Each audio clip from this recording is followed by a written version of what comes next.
3월 15일 수요일입니다. 오늘은 사도행전 17장 1절부터 마지막 34절까지 말씀입니다. 바울은 왜 분노했을까? 라는 제목입니다. 바울은 왜 분노했을까? 성령에 이끌려서 아시아로 넘어가지 못하고 저쪽 마게도니아로 건너간 바울은 그곳에서 이제 빌립보라는 곳으로 들어갔어요. 그리고 그 빌립보에서 교회를 세우고 그곳을 기반으로 주변의 여러 도시들을 또 돌아다니죠. 그가 밟은 땅은 지금의 그리스 땅입니다. 오늘 본문 1절부터 9절에서는 그 빌립보를 떠나서 암비볼리, 아볼로니아를 거쳐서 데살로니가로 갔어요. 테살로니키라고 지금 현재 지명이죠. 정치와 경제의 중심 도시이면서 또 마케도니아의 수도이기도 했어요. 그곳이. 이 도시의 이름은 알렉산더 대왕의 이복 동생, 배다른 동생은 아니고 사실은 아버지가 양자로 들여놓은 그런 양자죠. 그 알렉산더와는 형제가 아닌데 요 이복 동생이 또 다른 알렉산더의 또 다른 배다른 여동생을 아내로 삼아가지고 그 아내의 이름을 따가지고 테살로니가 이렇게 이름을 붙여놨어요. 요게 이제 아름다운 도시 뭐 이런 의미예요. 그런데 BC 42년에 로마의 그 옥타비아누스 황제가 전쟁을 하는데 데살로니가 사람들이 옥타비아누스를 많이 도와줘요. 그래서 전쟁에서 승리를 거둡니다. 그래서 이제 옥타비아누스가 그 도시를 자유의 도시 이렇게 이름을 명명해줘요. 자유의 도시. 오늘날 민주주의라는 말이 바로 이 자유의 도시라는 데모크라시라는 요 말에서 왔다고 그러죠. 그러니까 굉장히 유서가 깊고 전통적인 그런 도시입니다. 그곳에서 바울이랑은 회당을 거점으로 복음을 전합니다. 바울이 가는 곳마다 회당을 들르는 이유는 자기 자신이 유대인이고 또 그 디아스포라 유대인, 흩어진 유대인들의 삶의 중심이 그 회당이기 때문에 그래요. 그래서 그곳에 가면은 자연스럽게 디아스포라 유대인도 만나고 또 그걸 거점으로 해서 그 주변의 동네 사람들을 쉽게 만날 수 있기 때문에 회당을 거점으로 복음을 전합니다.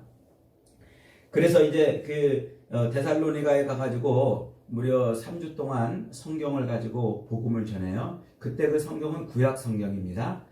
그 구약 성경을 가지고 누구를 전하냐면 예수를 전하는 거예요. 그러니까 구약 성경이 예언하고 있는 예수, 십자가에 달려 죽으신 그 예수가 바로 구약 성경이 예언하고 있는 메시아, 그리스도라고 증거를 하고 있는 거죠. 그랬더니 이제 경건한 헬라인들과 적지 않은 귀부인들이 바울과 실라를 따랐다 그랬습니다. 그러자 디아스포라 유대인들, 그 회당을 중심으로 뭉쳐서 살던 유대인들이 시기를 냈다고 그랬어요. 왜냐하면 이 구약 성경은 자기들이 붙들고 있는 율법이잖아요. 그래서 그 율법을 가지고서 율법대로 살려고 그러는데 그 율법이 아니라 그리스도다 이렇게 증거하니까 분노가 치밀어 오른 거겠죠. 그래서 길거리에 불량배들을 데리고 때를 지어서 바울 일행이 머물고 있는 야손이라는 사람의 그 집으로 쳐들어갑니다. 그래서 막 거기서 소동을 피죠. 그걸 미리 이제 이 야손이라는 사람이 감지를 하고 바울 일행을 미리 빼돌렸어요. 그랬더니 유대인들하고 또 불량배들이 막 더 크게 소란을 피우면서 그 동네의 그 행정 관리들한테 고발을 해버렸어요. 저놈이 황제 가이사를 배반하고 또 다른 임금이 있다고 이렇게 외치더라. 그러니까 이제 행정관이 파견돼 가지고 사건을 조사를 하는데 이 야손이라는 사람이 뇌물을 줘가지고 사건을 무마했다고 오늘 본문이 그렇게 말하고 있어요. 그리고서는 얼른 이 바울 일행을 피신시킵니다. 그래서 바울 일행은 어디까지 갑니까? 이 데살로니가에서 남쪽으로 320km 정도 떨어진 아테네로 자리를 또 옮겨요. 오늘 본문엔 아덴이라고 이렇게 소개가 되고 있는데 그것이 바로 아테네입니다. 우리가 잘 알고 있는 그리스의 수도이죠.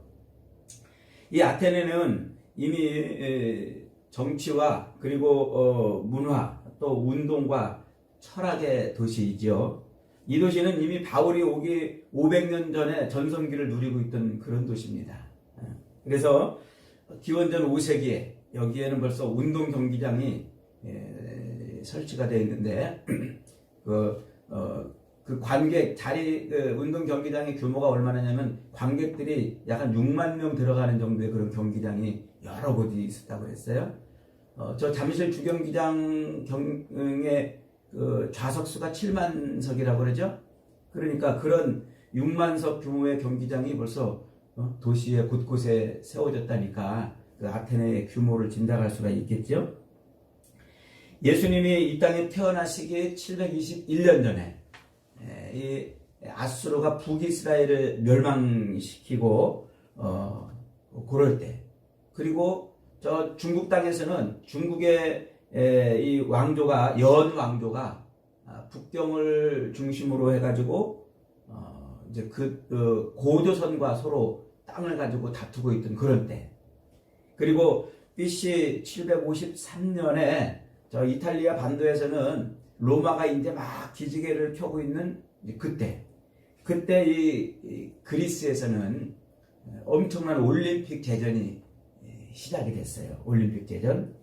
그럴 때 776년에 이제 첫 올림픽이 시작이 되는데, 당시에 그리스인, 헬라인이 되려면 4가지 조건이 충족되어야 했다고 합니다. 그 첫째는 우선 그리스어를 써야 했고, 헬라어죠. 둘째는 제우스를 비롯한 이 올림푸스의 신들을 섬겨야 됐다 그랬습니다. 그리고 세 번째로는 델피에 가서 신탁을 해야 한다고 그랬어요.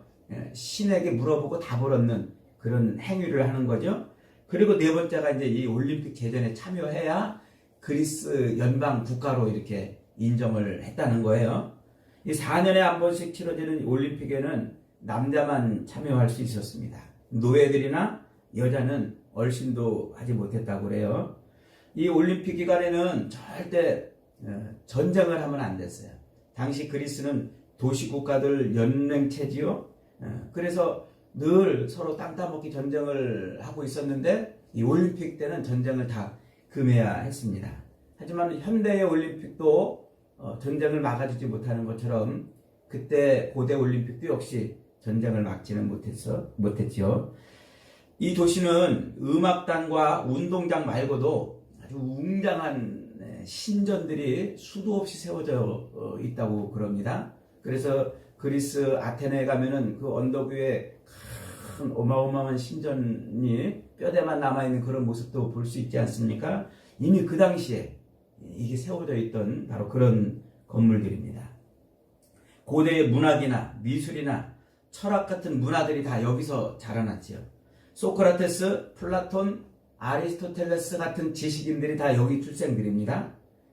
그래서 이 많은 지식인들이 여기서 활동을 했고, 본문에도 오늘 바울이 에피쿠로스 학파나 스토아 학파 철학자들하고 논쟁을 벌였다라고 이렇게 나오죠. 이렇게 지식인들이 모여가지고 자기 지식을 자랑하는 곳이다 보니까 이 아테네는 아주 고대로부터 인간의 그 정신세계를 지배하고 그 정신문화를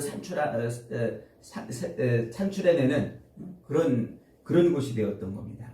그래서 아주 그 독재자였던 로마 황제 네로 황제, 그 네로 황제도 감히 이 아테네만큼은 함부로 하지 못했다는 말이 전해지고 있습니다. 그러니까 그 아테네에 있는 사람들 자부심이 얼마나 대단했겠습니까? 어마어마했겠지요. 그런 도시에 지금 바울이 찾아온 겁니다. 바울은 이 도시에 들어서면서 어떤 느낌이 들었을까요?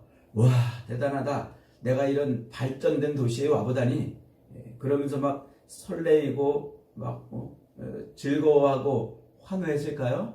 놀랍게도 오늘 본문 16절에 보니까 바울은 그 도시에 들어오자마자 분노했다고 그랬습니다. 16절 한번 봅니다. 바울이 아덴에서 그들을 기다리다가 그 성에 우상이 가득한 것을 보고 마음에 격분하여. 그 아테네에 들어서자마자 그 성에 우상이 가득히 세워져 있는 것을 보고 분노했다고 했어요. 기록에 의하면 당시 아테네는 어디에나 신전이 있었고 신상들이 세워져 있었는데 이 아테네의 공공장소, 사람들이 모이는 공공장소에 세워놓은 신상의 수만 해도 3만 개쯤 된다고 해요. 3만 개. 이 당시 이 아테네가 얼마나 큰 도시였냐면 지금의 대전 정도 되는 그런 규모라고 그러죠. 한번 상상해 보세요. 대전 길거리 가는데 어디마다 막 우상들이 그 돌로 깎아놓은 우상들이 막 서 있고 또 거대한 신전들이 세워져 있으니 얼마나 정말 기가 막히겠습니까? 온 도시가 다 우상들로 채워져 있는 것이죠. 이 아테네라는 이름 자체가 그리스의 그 여신의 이름이에요. 아테네 여신의 이름을 따가지고 그렇게 모든 신들을 품고 있는 도시라는 거죠. 이 우상들을 사람들이 얼마나 많이 섬기는지 23절에 보니까 바울이 그 성을 이 아테네를 돌아다니다 보니까 어떤 제단이 있었냐면 알지 못하는 신에게 라고 그렇게 이름표를 세워놓은 제단까지 있었다 그랬어요. 알지 못하는 신에게. 그러니까 이 아테네 사람들은 온갖 신들을 섬기면서도 혹시라도 자기들이 알지 못하는 그런 신이 있을까 싶어가지고 그 신들을 통칭해서 알지 못하는 신에게라는 제단을 따로 만들었다는 거예요. 그러니까 만약에 자기들이 알지 못하는 어떤 신들을 섬기지 않은 것 때문에 그것 때문에 자기들에게 무슨 해가 있고 신들의 저주가 있을까 싶어서 아는 신들은 다 우상을 세워놨지만 모르는 신들, 알지 못하는 신은 알지 못하는 신에게라고 이렇게 제단을 따로 세워놨다는 거예요. 그 21절에 보니까 또 이런 흥미로운 사실도 있어요. 모든 아덴 사람과 거기서 나그네 된 외국인들이 가장 새로 되는 것을 말하고 듣는 것 외에는 달리 시간을 쓰지 않았다. 그러니까 그 아테네 사람들은 뭐라는 거예요? 늘 뭔가 새로운 것을 찾았다는 거예요. 뭐 새로운 유행을 찾고 뭐가 새 것이 없나 그랬다는 것이죠. 그러니까 이 지식이나 자기들이 가지고 있는 지식이나 이 철학적 사변에 거기에서 만족하지 않고 늘 뭔가 새로운 것을 찾았다는 거예요. 새로운 것. 이것이 메트로폴리탄 거대 도시의 특징 중에 하나예요. 그래서 오늘날에도 보면 저 뉴욕이든 맨하탄이든 아니면 이제 서울이든 혹은 부산이든 이 거대 도시들, 큰 도시에는 늘 새로운 유행이 창출이 됩니다. 헤어스타일도 늘 앞서가는 새로운 유행이 나오고 또 옷도 새로운 유행이 나오고 화장법도 뭐 이런 게 제품도 늘 새로운 게 막 나와야 돼요. 이게 나오지 않으면 새로운 게 나오지 않으면 그 도시에 살고 있는 사람들을 만족시킬 수가 없는 거예요. 그래서 사람들의 그 끊임없는 욕구를 만족시키기 위해서 뭔가 새로운 것이 늘 창출이 되어야 했던 것이죠. 그렇게 유행에 따라서 움직이고 또 유행을 만들어 내는 겁니다. 이 아테네 사람들은 지금 무엇에도 그렇게 늘 새로운 것을 창출해냈다고요? 종교에서도 새로운 것을 창출해냈다고요. 그것은 그들이 그 새로운 것을 그렇게 창출해낸다는 것은 더군다나 이 종교에서까지 새로운 것을 창출해낸다는 것은 그들의 마음에 뭐가 있다는 거예요? 신에 대한 두려움과 허전함이 있기 때문에 그렇다는 거예요. 신에 대한 만족이 없는 거예요. 어떤 신을 만들어 놓고 우상을 만들어 놓고 섬기다가 거기에 만족을 못하고 또 다른 것을 만들어 놓고 또 다른 새로운 것을 만들어 놓는 것이죠. 근데 이것은 아테네 사람들만의 문제는 아닌 겁니다. 종교개혁자 존 칼빈의 말을 빌리면 인간의 마음이 우상공장, 타락한 인간의 마음이 우상공장이기 때문에 그렇다는 것이죠. 물을 떠난 물고기가 물을 찾아서 펄떡펄떡 퍼덕이듯 흙을 떠난 이 나무가 흙을 찾아서 뿌리를 길게 뻗듯 그렇게 죄로 인해서 자기의 자리를 잃어버린 인간이 신을 찾아서 늘 그렇게 찾아다니기 때문에 그렇다는 거예요. 그 몸부림이 바로 종교고 그 몸부림이 바로 우상을 만들어내는 겁니다. 진짜 신, 자기를 지은 참 신을 잃어버렸기 때문에, 그래서 그 신을 찾아서 몸부림을 치고 나타나는 것이 바로 우상이라 하는 것이죠. 사람이 이 우상을 만들어내고 사람이 이 거짓된 세상에서 수많은 그 우상 종교들이 그렇게 폭발하는 이유는 인간이 죄인이라는 것을 반증하는 거예요. 인간이 타락해서 죄 때문에 진짜 하나님, 진짜 신, 자기를 지은 참신을 만나지 못하기 때문에 그 신을 찾아서 자꾸 이 신도 만들어보고 저 신도 만들어보고 하늘의 태양도 섬겨보고 달도 섬겨보고 나무 밑에 가서 돌 밑에 가서 비나이다 한다는 것이죠. 그래 인간에게 하나님이 만들어 놓으신 이 종교심이 망가졌기 때문에 그래요. 성경은 그런 인간들에게 하나님을 제대로 찾아갈 수 있도록 길을 열어주시는 그런 책입니다. 그래서 성경을 생명책이라고 그러고 구원의 책이라고 그러는 거죠. 성경을 보면 하나님은 수많은 그런 우상 종교와 끊임없이 싸워왔습니다. 그래서 교회의 역사는 우상 종교와의 전쟁이라 이렇게 볼 수도 있어요. 믿음의 조상 아브라함을 보십시오. 그로 말미암아 구원의 역사가 본격적으로 시작이 되는데 그 아브라함의 고향이 어디예요? 갈대아 우르. 그런데 그 아브라함이 어디서 나옵니까? 우상을 만들던 아버지 집에서 나오지요. 우상을 만들던 아버지 집. 그렇게 하나님의 종교는 우상으로부터의 구원을 의미하는 거였습니다. 그 뒤로 이스라엘의 역사는 계속 우상과 싸우죠. 그래서 십계명의 첫 두 계명이 뭐예요? 나 외에는 다른 신을 내게 두지 말라. 우상을 만들지도 말며 그에게 경배하고 섬기지도 말라라는 명령으로 이스라엘 백성들에게 십계명을 주십니다. 그것은 이스라엘 백성이 하나님의 백성으로 세상에서 살면서 싸워야 할 가장 중요한 싸움이라는 것이죠.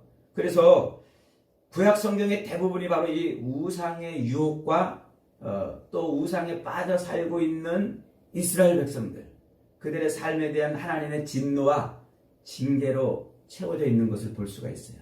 그래서 그 우상에서 돌이키면 하나님이 은혜를 주시고 돌이키지 못하면 진노하시는 그런 구원의 역사가 되풀이되고 있는 거예요. 그래서 사실 지금 오늘날 우리가 신앙생활하고 있는 우리의 이 삶도 마찬가지예요. 우리의 교회도 마찬가지예요. 평생 하나님을 바르게 예배하느냐, 아니면 하나님이 아닌 다른 것을 의지하고 사느냐, 여기 이 싸움이 늘 이어지고 있는 것이죠. 그래서 하나님을 바르게 예배하는 참 신앙생활을 하는 사람과 하나님이 아닌 다른 것을 의지하고 기대고 사는 그런 우상숭배와 늘 다툼이 있고 싸움이 있는 겁니다. 세상에는 우상을 만들어 놓고 섬기는 종교하고 오직 하나님으로만 예배하는 종교 딱 두 가지밖에 없는 거예요.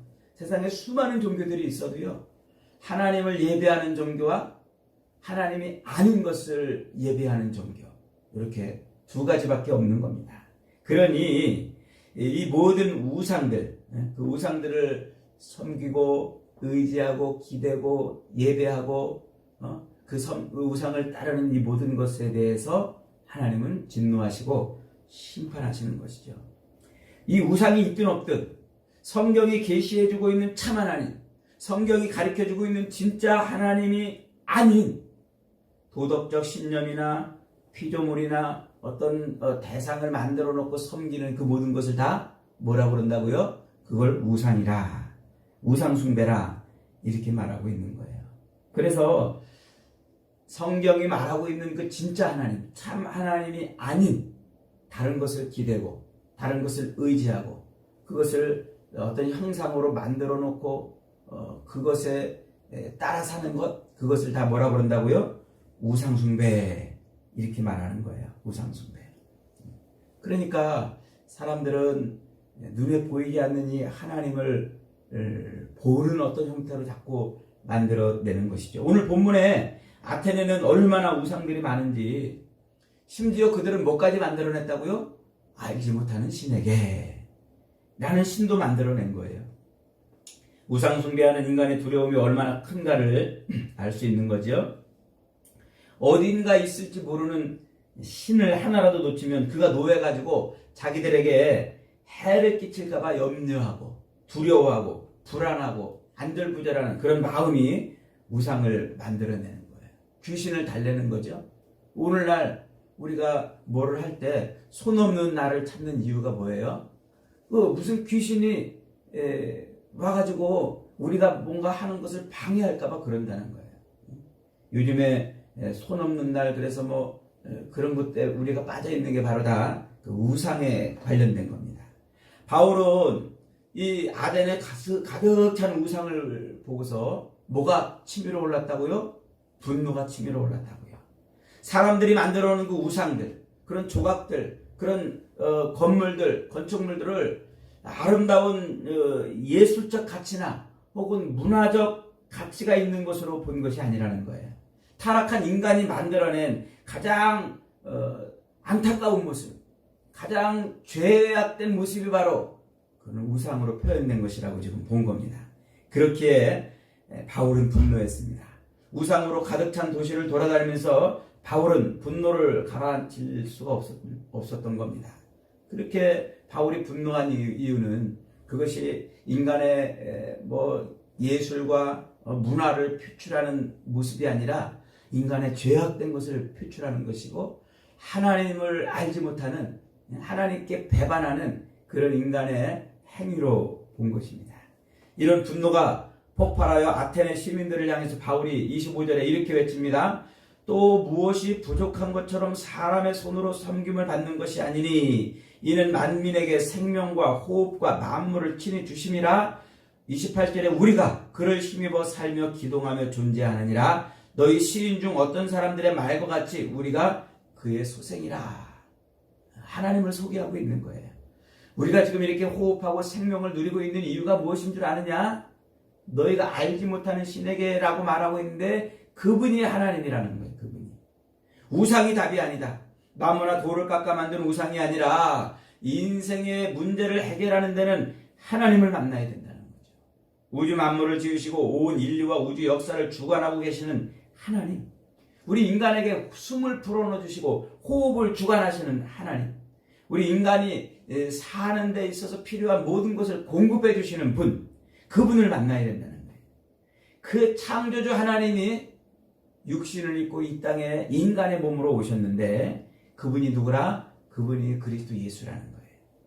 예수님이 인간의 몸으로 이 땅에 오셔서 이 인간의 모든 문제를 다 해결하기 위해서 친히 십자가에 달려 죽으셨다. 그리고 그분이 3일 만에 다시 살아나셨다.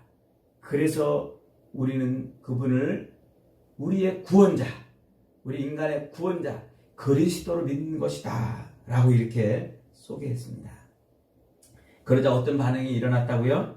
대부분의 사람들이 죽었던 몸이 다시 부활한다는 이 가르침에 대해서 조롱하고 희롱했어요. 야, 어떻게 사람이 죽었다가 다시 일어나느냐 하면서 말이죠.